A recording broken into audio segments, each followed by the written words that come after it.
Happy long weekend! So, asadong pork chop tayo for today. First is, ipapakulo muna natin yan with soy sauce and tomatoes. And then, ayan, ipa-fry naman natin yung ating mga potatoes. Next is, we'll add butter.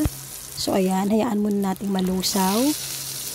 And then, we'll add the white onion. Siyempre, laging una sa akin yan. Ayan, hayaan muna natin mag-caramelize ng konti. Then, we add the bawang. So, ayan. Saute lang. And then, we'll add the bell pepper for added flavor, aroma, and pampalasa talaga yan. And color na din. Sama-sama mo lang silang isaute. Then, i-add mo na yung pinakulo mo pork chop with tomatoes and soy sauce. So, hindi ko pala hiniwa yung tomatoes dyan. Buo ko siyang sinama. Katulad ng buong pagmamahal ng asawa mo or ng boyfriend or girlfriend mo sa'yo.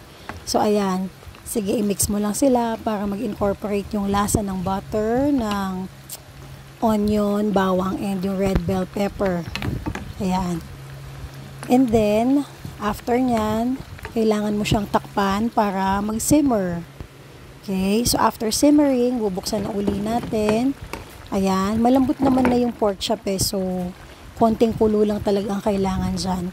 So, then, we'll already add the kalamansi. Add na natin yung kalamansi dyan. Ayan.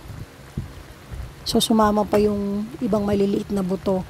So, dapat tanggalin din natin yung mga butong yan. Kasi minsan merong aftertaste na mapakla or bitter.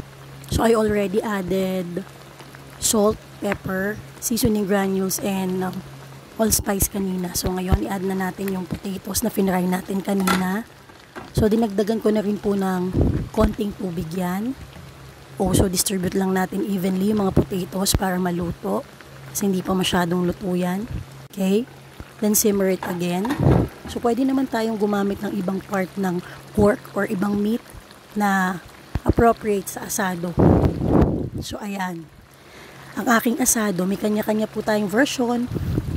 Subukan nyo rin pong i-try ito. Baka sakaling magustuhan nyo. So, happy Sunday. And eat well, stay safe.